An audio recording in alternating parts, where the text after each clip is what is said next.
Iingat ha. Napakarami nagsasabi na kapag ikaw yung pinakamahina sa team, mag-tank ka na lang. Par, hindi mo ba alam na sobrang hirap mag-tank? Tapos sasabihin pa ng iba, napabuhat lang daw ang mga tank. Papaliwanag ko sa'yo kung ano trabaho ng isang tank ha. Ang tank at support bar, sila ang nagdadala ng flow ng laro.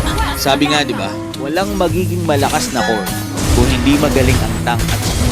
Trabaho namin mag-sold, mag-check bush, Mag-invade at magbigay ng set at shot call. Yung isip niyan, dapat timing talaga.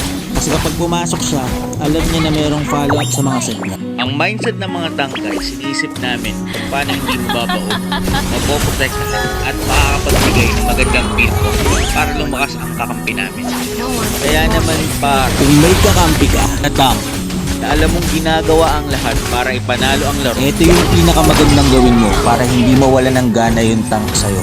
Pag nag-i-invade siya, respuhan nyo kapag hinahabol siya ng mga kalaban. Mag-follow up ka lagi sa mga set at pick-off niya. At wag na wag niyong sisihin kapag meron siyang mga maling set. Kasi par, sa tagal-tagal ko na nagtatank, sobrang hirap kapag ginagawa mo na yung lahat. Tapos dahil lang sa isang maling set mo, ay sisisihin ka na.